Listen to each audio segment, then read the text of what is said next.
Ouça agora uma mensagem na voz do pastor Jorge. Vamos ler Salmo 35, apenas o verso 27, mensagem dessa noite, libertando as finanças. Vamos ler em nome de Jesus?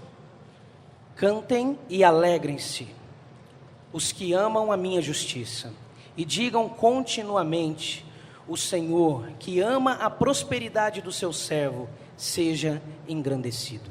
Amém. Olha que coisa interessante. Aqui o texto, o salmista Davi, ele vem falando no capítulo 35, porque nós chegamos no verso 27, mas todo o capítulo 35, Davi vem conversando, dizendo da bondade de Deus em protegê-lo, da bondade de Deus em vencer os seus inimigos, e vai falando muitas coisas bonitas a Deus. E chega um momento que o salmista Davi diz o seguinte: cantai ao Senhor, que ama a prosperidade do seu povo. Presta atenção nesse detalhe. Cante ao Senhor, porque Ele ama a prosperidade do seu povo. E aqui as coisas começam a ficar impressionantes e meio que funiladas. Sabe por quê? Espera aí, pastor. Se Deus ama a prosperidade do seu povo, por que eu não sou próspero? Se Deus ama a prosperidade do seu povo, por que eu só vivo no vermelho? Eu sou crente há 10, 15, 20 anos e só vivo no vermelho. Se Deus ama mesmo que eu seja próspero, por que os meus filhos que estão na presença do Senhor não são prósperos? Se Deus ama a prosperidade do seu povo, por que eu vejo tantas pessoas nas igrejas, não só na nossa, mas em todo que é a igreja, um povo vivendo sempre uma vidinha amarrada, uma vidinha presa? Por que isso? Essa é a finalidade. Por isso que nós vamos falar nessa noite sobre essa finalidade do ensino, tá? Por isso que nós vamos falar nessa noite sobre libertando as finanças. Você vai entender que o coração de Deus arde, Ele sente muita alegria quando eu e você prosperamos. Sabe o que é prosperar? Prosperar é ser bem-aventurado em tudo. Prosperar é ter a sua casa própria. Prosperar é ter seu carro próprio. Prosperar é ter a tua esposa própria. Porque tem gente que não tem esposa própria, isso é brincadeira, né? Prosperar é você poder utilizar do melhor. E vou te provar na Bíblia. Agora escuta só uma coisa, querido, a vontade de Deus para nós é essa. Se nós não estamos vivendo isso, alguma coisa está errada, e não é com Deus. Se não estamos vivendo prosperidade, que Ele ama, Ele tem prazer, se não estamos vivendo isso, é que tem alguma coisa errada com a gente, não é com Ele. E a mensagem dessa noite vai nos fazer identificar isso. E baseado no que tem sido levantado aqui como tema dessa campanha, poder para decidir. A revelação tem sido esse sacrifício pela família, que vai até o Réveillon, vai até o Ano Novo. A mensagem desse encerramento de campanha de libertação é libertando as finanças. Ou seja, você tem o poder de decidir. Sabe qual? Eu decido, eu me recuso começar o ano de 2014 com as amarrações e as prisões financeiras que eu vivi até aqui. Eu me recuso viver 2014 sem vencer, sem conquistar, vivendo sempre no vermelho como eu estou vivendo até hoje. Eu me recuso. A partir de 2014 eu já entro arrebentando com as minhas finanças libertas e prosperando e avançando como eu nunca avancei e prosperei antes. Essa é a palavra de Deus para nós. Agora escute uma coisa. João 8,32 tem sido falado muito aqui nesses dias. Disse então Jesus: e conhecereis a verdade, e a verdade vos libertará. Quando diz conhecereis a verdade, é a verdade em todas as áreas. A verdade aqui simboliza diretamente Jesus. Conheça Jesus e você conhece a verdade sobre tudo. Eu vou repetir que isso é importante. Conheça Jesus, que é a verdade. e você vai conhecer a verdade sobre tudo. Agora veja, você vai conhecer a verdade sobre amor. Conhecendo Jesus, você conhece a verdade sobre alegria. Conhecendo Jesus, você conhece a verdade sobre eternidade. Conhecendo Jesus, você conhece a verdade sobre prosperar. Conhecendo Jesus, você conhece a verdade sobre prosperar. A palavra de Deus mostra o que é que Deus tem para nós a respeito de prosperidade. Eu quero falar sobre isso agora desde o comecinho. Queridos, escute só, eu vou deslanchar aqui dentro do que é a verdade sobre finanças na Bíblia. O que é a verdade sobre finanças na Bíblia? Vamos lá. Capítulo 1 e 2 de Gênesis, a palavra Gênesis significa no princípio.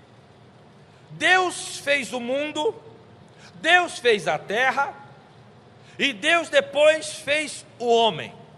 Já vamos começar quente, já vamos começar por aqui.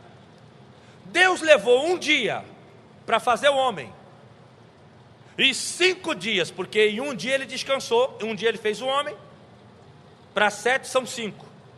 5 dias Deus levou para fazer o lugar que o homem moraria. Em 5 dias Deus colocou o sol, colocou a lua, fez a terra, separou as águas, fez árvore, fez alimento, fez tudo, fez o jardim para o homem habitar. Já começa por aqui. A verdade sobre a prosperidade para o povo de Deus. Quando Deus fez o homem, antes de fazer o homem, Ele levou 5 dias fazendo a casa que o homem ia morar. Primeira revelação: Deus deseja que tenhamos casas maravilhosas para morar. Deus deseja que tenhamos casas próprias para habitar.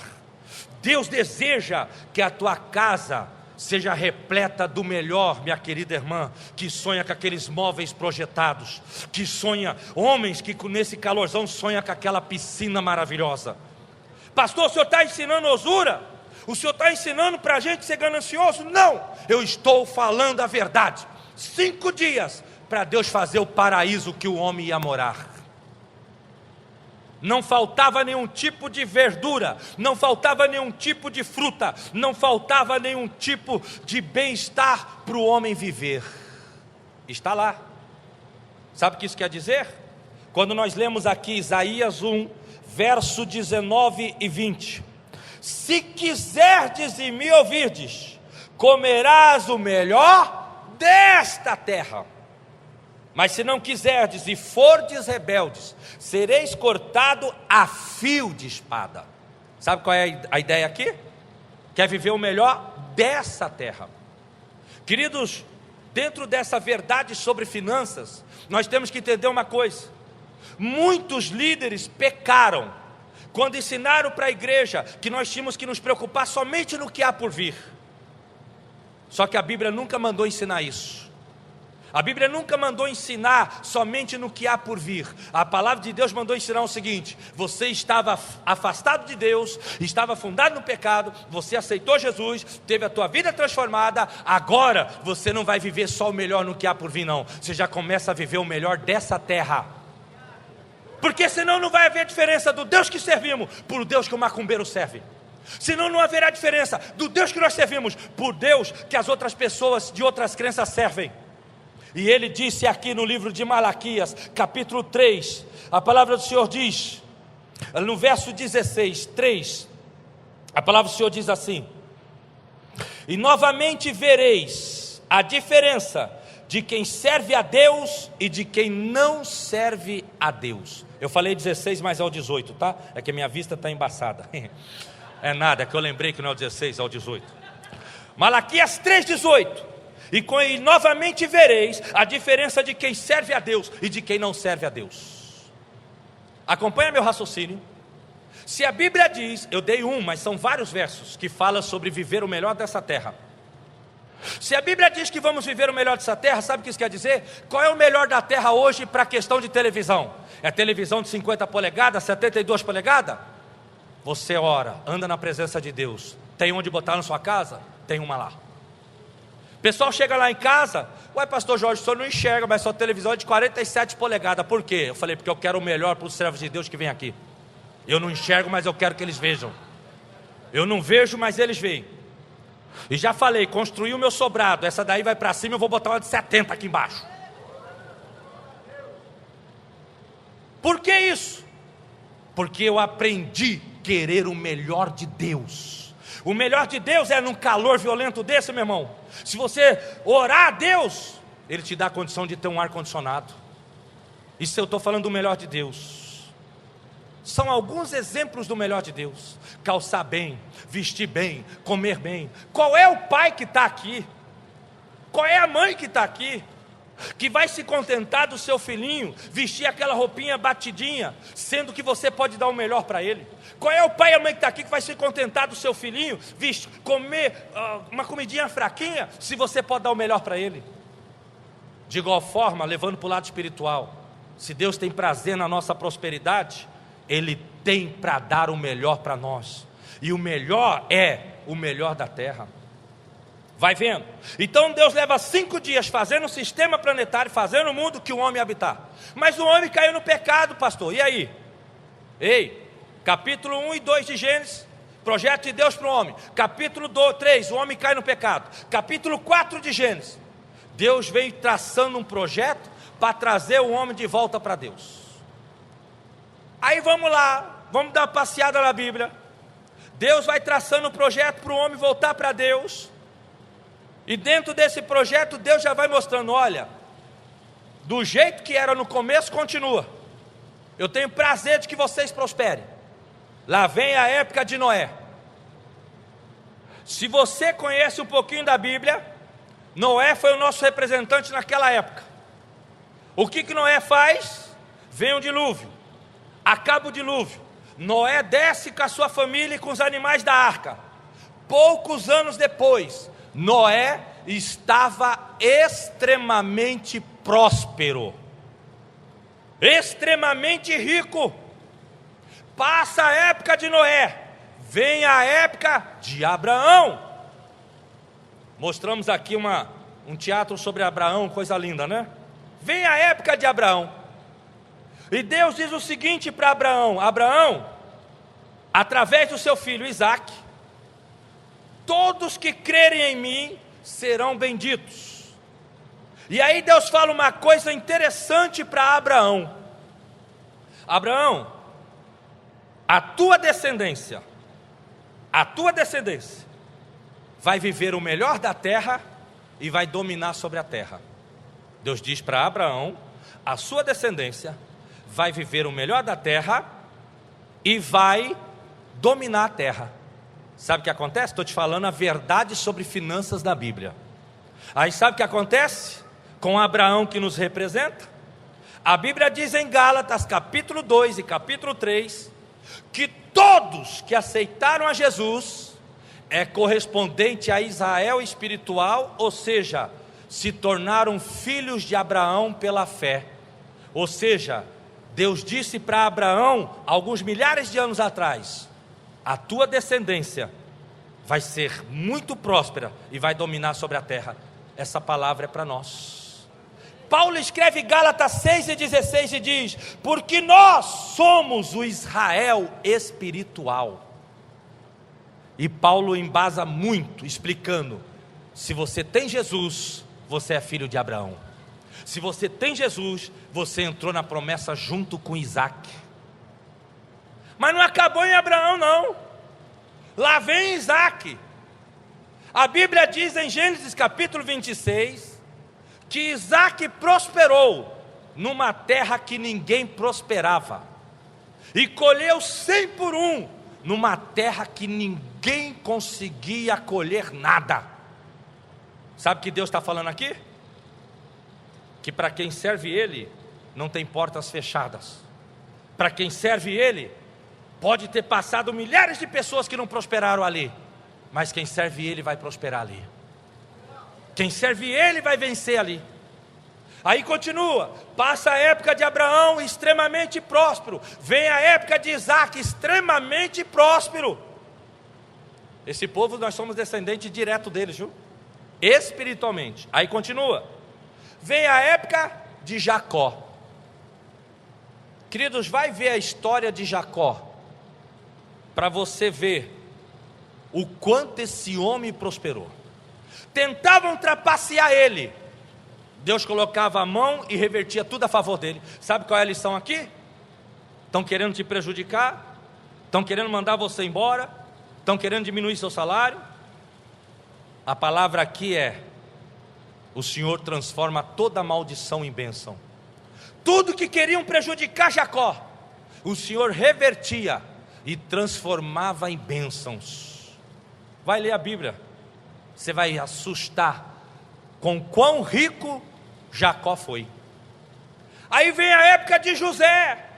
Estou passeando na Bíblia, estou indo com você para mostrar para você a verdade sobre prosperidade na Bíblia e a verdade que diz respeito a mim e a você. Aí o que acontece? Vem a época de José. Ah, pastor, mas José foi preso. Foi um momento de luta, de dificuldade.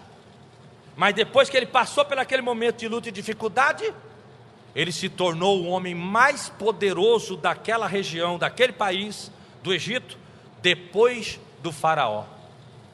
Extremamente próspero, avançando, conquistando. Passa José, passa-se alguns anos, vem Moisés. Moisés liberta o povo. E aí começa uma coisa interessantíssima. Moisés vai caminhando com o povo, ele tira o povo do Egito, e o povo vai indo para a terra prometida.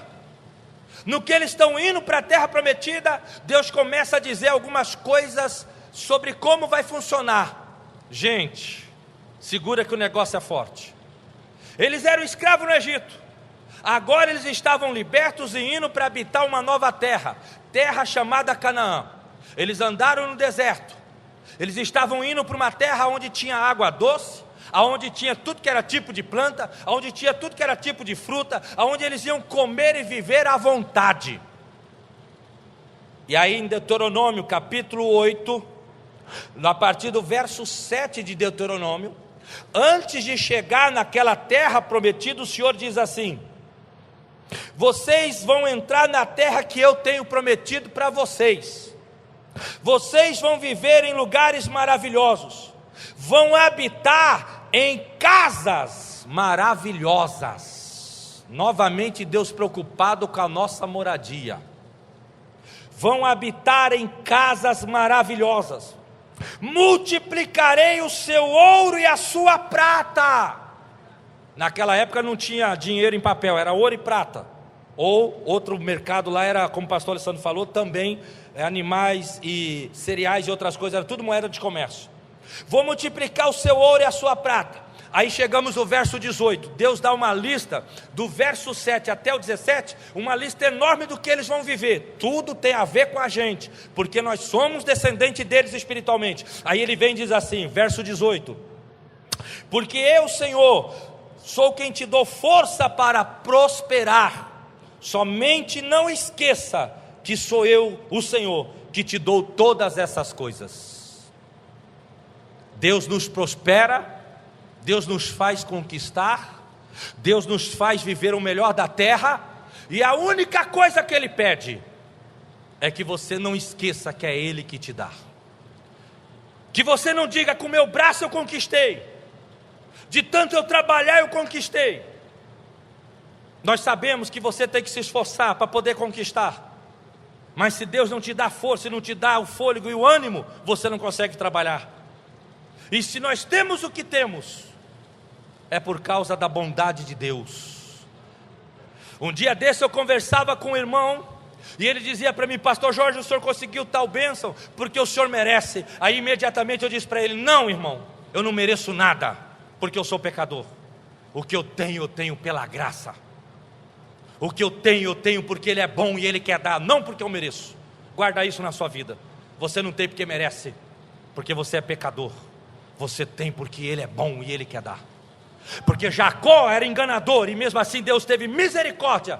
Deus teve tolerância com Jacó, e apesar de tudo, tornou Jacó um homem muito próspero. Não estou aqui abrindo precedente para incentivar ninguém a ser sem vergonha na presença de Deus, mas estou falando que por um tempo Deus teve tolerância com Jacó, até mudar o caráter de Jacó. Mas até chegar nesse momento, a misericórdia de Deus era tão grande, que mesmo sem merecer, Jacó prosperava. por causa da bondade dele. Salmo 62, verso 10: prosperando os seus bens, multiplicando as suas riquezas, não ponha nelas o seu coração. Eu tenho uma palavra de Deus para você. Você vai virar 2014 de uma forma maravilhosa. Você vai prosperar como nunca prosperou antes. Mas não se ensoberbeça. Não ache que você é melhor do que ninguém. Não seja nariz empinado, soberbo, arrogante, prepotente. Eu faço, eu aconteço.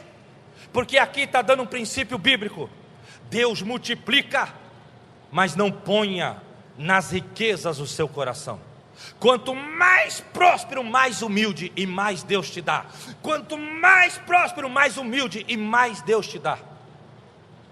Provérbios 16, 18: a soberba procede à queda, a altivez de espírito procede à ruína. Se Deus multiplicar o que você tem, se Deus acrescentar o que você tem, e você se ensoberbecer, começar a desprezar as pessoas que estão começando, que ainda não chegaram no ponto de prosperidade que você tem, mais cedo ou mais tarde você cai de lá, porque está na Bíblia, é um princípio bíblico. Mas quanto mais você ganhar, mais você receber de Deus, e você dizer ao Senhor: obrigado, Senhor, eu não mereço, mas eu agradeço, muito obrigado. E você continuar amando o seu irmão, você continuar empenhado em ajudar as pessoas, você continuar empenhado em servir as pessoas, aí, meu irmão, não vai ter limites para a prosperidade de Deus na sua vida. Não vai ter limites. Mas voltando aqui para Moisés, escuta essa, gente. Deuteronômio capítulo 15, na casa você lê, aqui você presta atenção que o texto é um pouco comprido. Deuteronômio capítulo 15, Deus ele chega para Moisés e dá uma lei para o povo, que o povo passou um tempo escravo por causa de pecado. Isso é uma outra história que nós não vamos pregar aqui, que não é o momento. Eu falei isso durante os outros ensinos, mas hoje não é o momento. O povo estava escravo por causa do pecado, se arrependeram, Moisés liberta o povo a mando de Deus. Capítulo 15, olha que impressionante isso. Deus ele chama Moisés e dá uma série de leis para Moisés passar para o povo a respeito de prosperidade. E no verso 4 o Senhor diz: isto é para que não haja pobres no meio do meu povo. Deus estava falando: Moisés, vocês saíram com ouro, com prata, com gado, com roupa lá do Egito, não saíram? Saímos.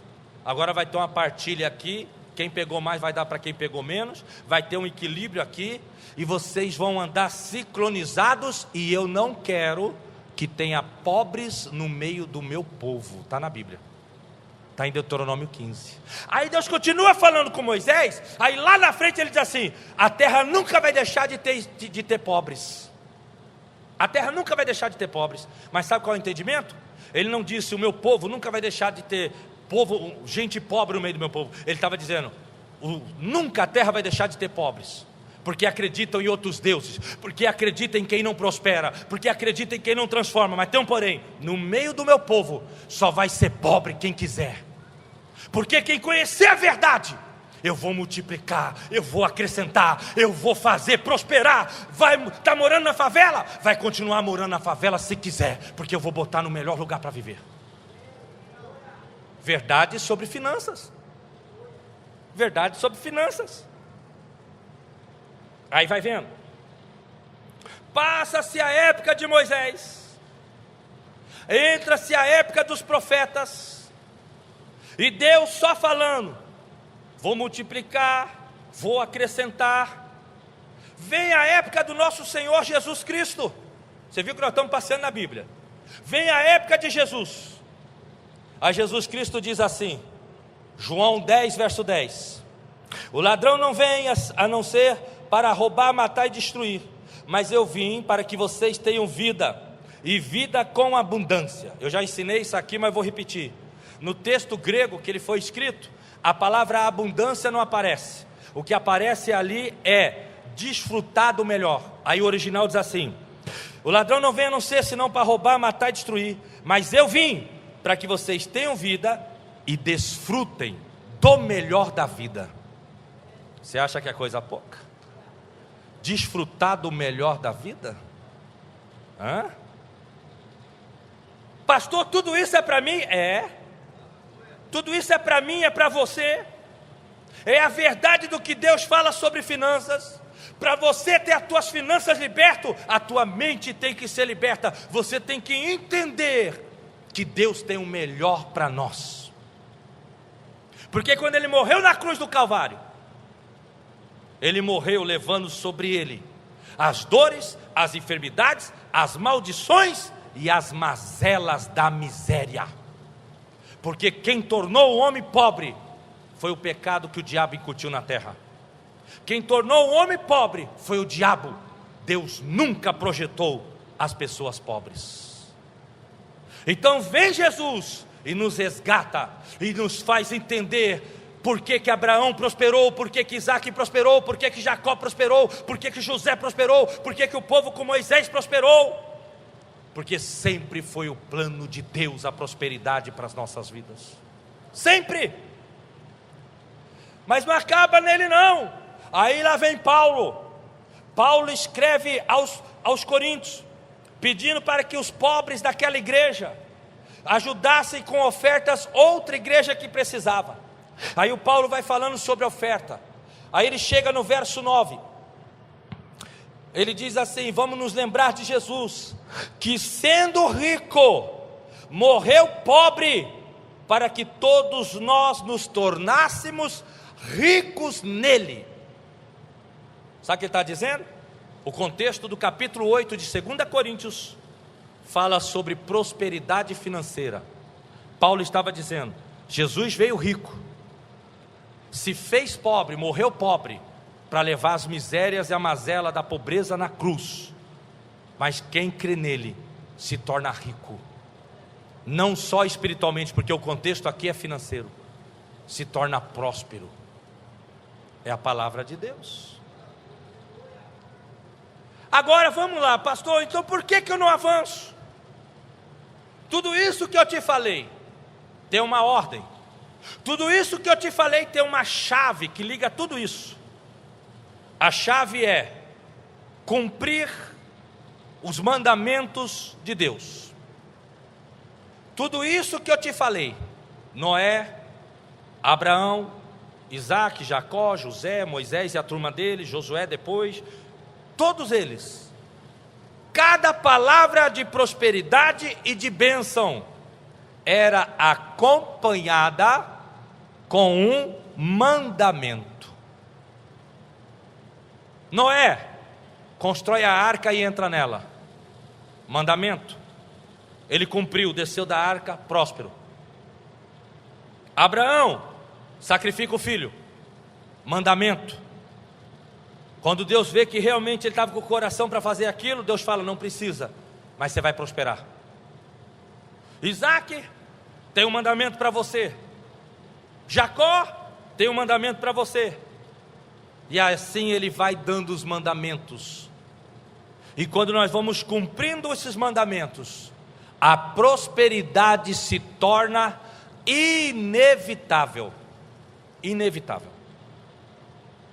Dentre esses mandamentos, nós entramos na velha história de dízimos e ofertas. Por que eu digo velha? Porque as pessoas parecem que não entendem.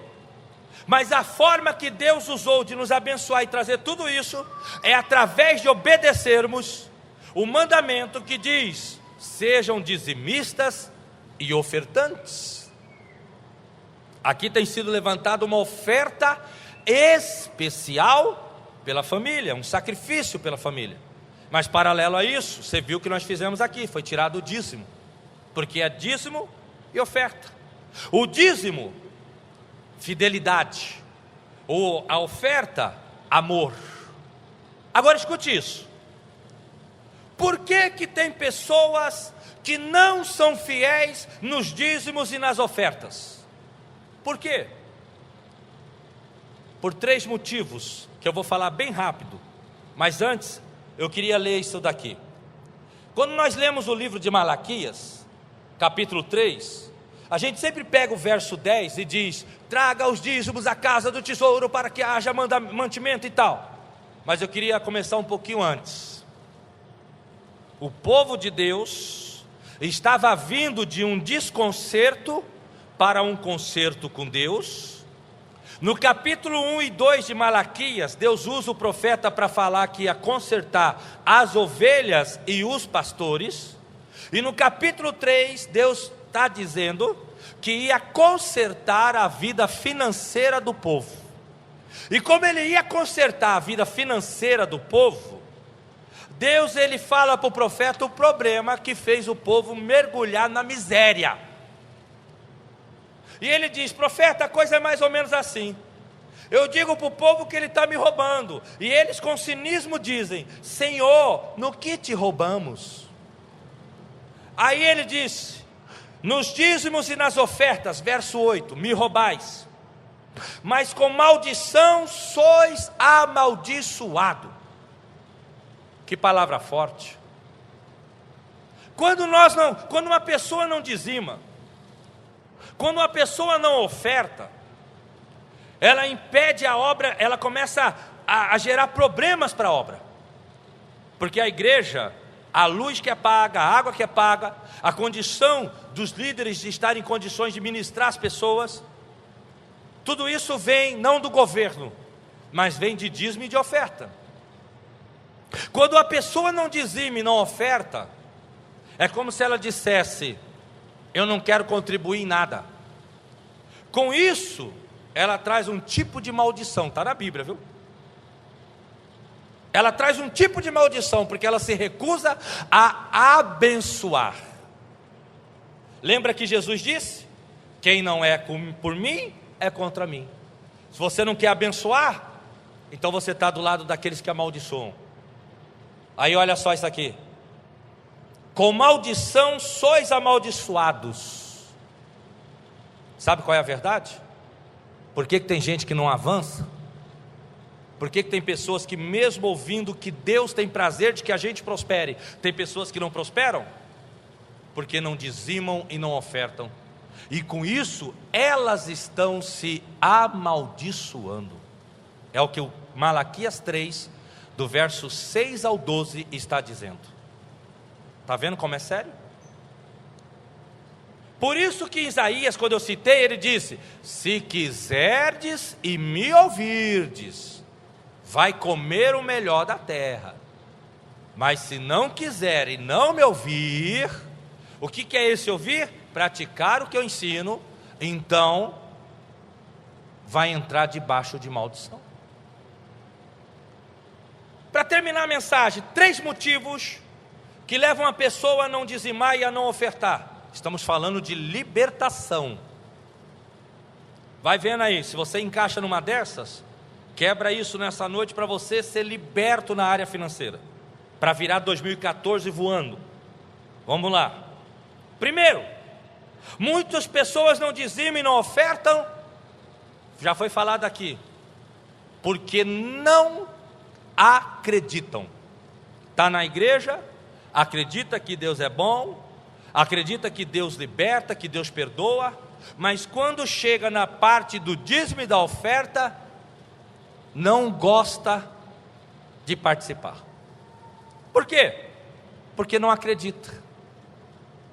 Eu conheço várias pessoas que passaram anos na igreja, dizimava de vez em quando, ofertava de vez em quando, e não conseguiu avançar. Eu disse no começo que dizimar é sinônimo de fidelidade. Quando uma pessoa dizima quando está com vontade, dizima de vez em quando, é como se ela dissesse: eu sou infiel.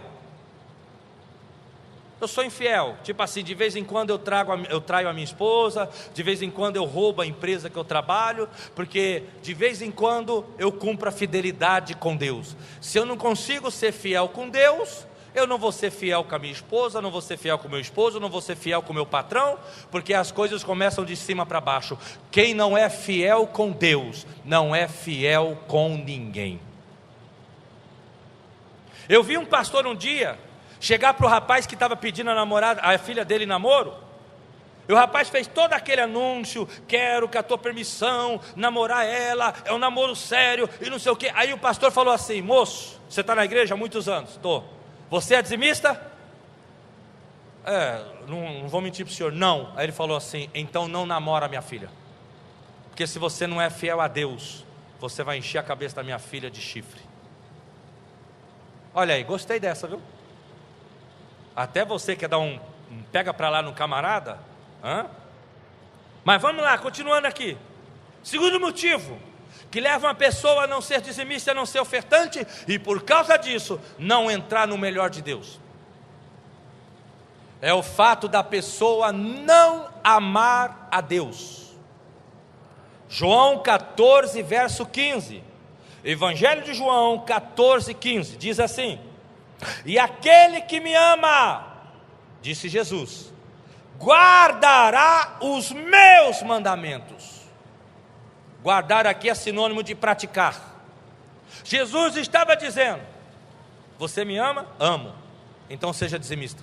Você me ama? Amo, então seja ofertante, porque isso faz parte de mandamentos. Pessoas não dizimam e não ofertam porque não amam a Deus. Terceiro e último, materialismo. Pessoas que não entregam o dízimo com fidelidade, só quando está a fim de dar ou não entrega. Pessoas que não participam de momentos de oferta. Nós estamos aqui, essa semana está tendo esse sacrifício, vai até o Réveillon. Semana passada teve na nossa igreja algo parecido. Semana passada eu participei lá na nossa igreja. Quer dizer, força de expressão, né? Que eu estava fora, mas a minha esposa me representou. Muitas igrejas fazem esse tipo de direção do Espírito Santo. Participamos lá e participamos com gosto. Muitos não participam porque são materialistas. Me dá aí 4 minutinhos, eu vou terminar. Vandenilson, me ajuda aqui. Me dá 4 minutos, eu vou terminar. Escuta. Mateus capítulo 19, a partir do verso 16. Chega um jovem para Jesus e disse: Senhor, o que farei para entrar no céu? E Jesus disse: conhece os mandamentos: não matarás, não roubarás, não adulterarás, não dirás falso testemunho, honra teu pai e tua mãe. E o jovem disse: tudo isso eu tenho observado desde a minha infância.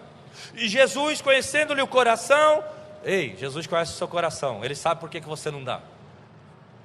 E Jesus, conhecendo-lhe o coração, disse: só lhe resta uma coisa, pega o que você tem, dá aos pobres e depois me segue. O rapaz deu as costas e foi embora triste, porque era dono de muita propriedade. Isso aqui não foi parábola, isso aqui aconteceu.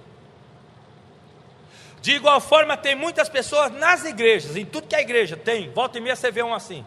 Camarada está indo uma bênção, mas quando a palavra começa a falar de dizimar, de ofertar, de dar o melhor, de sacrificar, as pessoas começam a torcer o nariz e alguns até param de ir na igreja. Mas isso é bíblico. Jesus falou: pega o que você tem e dá para os pobres. Ele, caiu fora. Querido, escuta essa. Escuta essa. Você viu a cena aqui, que Abraão ia matar Isaac, e Deus falou assim: não precisa mais fazer isso? Sabe o que eu quero dizer? Se aquele jovem falasse assim para Jesus: Senhor, estou correndo agora, e tudo que eu tenho vou dar para os pobres, possivelmente Jesus poderia dizer para ele: não faz isso, que eu sondei o teu coração, te confrontei, e agora eu sei que você me ama. Queridos, Deus não queria o Isaac, Deus queria era Abraão. Deus queria era o coração de Abraão, e ele teve. Jesus não queria a riqueza daquele rapaz, Jesus queria aquele rapaz, mas aquele rapaz estava preso na riqueza. Se ele falasse: eu vou te fazer de tudo, talvez Jesus diria para ele: não faz isso não, pega só a metade, porque você tem muito, pega só a metade, dá para instituições aí de ajuda aí às crianças, a órfãos, porque naquela época incentivava muito isso. O restante fica para você viver bem, porque eu vim para você ter vida e vida com abundância. Jesus não era pobre não, viu, irmão? Lucas capítulo 8, verso 3. E muitas das mulheres fazendeiras que foram libertas por Jesus o sustentava no seu ministério. Jesus era muito próspero, graças a Deus. A visão dele era de prosperidade. Ele não ia tirar tudo daquele rapaz não. Mas diferente de Abraão, Abraão mostrou: Senhor, o Senhor me quer, então eu vou me dar. O jovem não quis se entregar. Termino dizendo: se você quer ter tua vida financeira liberta, comece a ser fiel no dízimo. Comece a ser ofertante fiel. Quando levantar-se campanhas como essa, comece a dizer dentro de você: Senhor, o que o Senhor quer que eu oferte? O que o Senhor quer que eu dê? Aí Deus vai falar dentro de você: 50, 100, 300 reais, 1.000 reais, 3.000 reais. Dá um carro, dá uma casa. Aí sabe o que você faz? É o teu Isaac. Aí você mostra para Deus com essa atitude que o teu coração não é materialista, que você crê nele e você guarda os mandamentos como prova que você o ama. Isso é para você que sente que está preso. Mas para você que ouviu tudo isso e dentro de você está assim, ó, alegre, porque aqui tem muita gente que está alegre, viu? Pastor, eu estou dentro de tudo que o senhor falou. Eu creio, eu amo, eu não sou materialista, eu não sou preso a essas coisas. Para você que já tem essa visão, 2014 vai ser um ano como você nunca teve antes, diz o Senhor. Diz o Senhor. Fique em pé em nome de Jesus. Fique em pé em nome de Jesus. O que Deus tem para vocês a partir desse novo ano é no mínimo o dobro do que Ele já te deu até agora. E quando eu estava sentado ali observando toda a ministração, Deus estava dizendo ao meu espírito: diga ao meu povo que está vindo casa própria aí, está vindo carro próprio e coisa boa. Diga para o meu povo que eu quero que eles tenham o melhor. Não é qualquer coisa, é o melhor. O pessoal já está comigo aqui, tem gente que está comigo há anos e sabe que eu detesto trabalhar com a emoção do povo. Eu não sou como esses avivalistas que vai mexendo com a emoção do cara, falando que tem anjo onde não tem, profetizando que Deus não mandou profetizar. Quem me conhece há mais tempo sabe que eu detesto isso. Isso quer dizer que se Deus disse para mim, vai acontecer, é porque realmente eu estou vendo muita e muita prosperidade. Muita e muita prosperidade. Irmãs que têm um sonho no seu coração da sua casa própria, com aqueles móveis do jeito que você pensa, do jeito que você sonha. Você que às vezes está naquela casa apertadinha e ainda de aluguel, fica firme. Você é descendente de Abraão, de Isaac, de Jacó. Moisés ensinou o caminho. Jesus disse: você vai prosperar. Fica firme. De uma hora para outra as coisas mudam. É de uma hora para outra que as coisas mudam. Se prepara para coisas grandes. Se prepara para coisas grandes. É só um começo. só está começando. Deus só está começando. Ele prometeu: eu sou o Deus que multiplica. Eu sou dono do ouro e da prata, não é o governo, sou eu.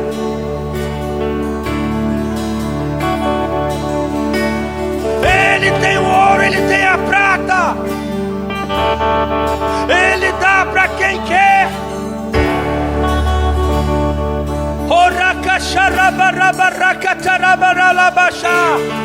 Senhor, em nome de Jesus, nós oramos pelo teu povo. Senhor, passa com seus anjos de guerra aqui. Tira a miséria do meio do seu povo, em nome de Jesus. Quebra a cadeia da ignorância. Quebra, em nome de Jesus, a cadeia da ignorância.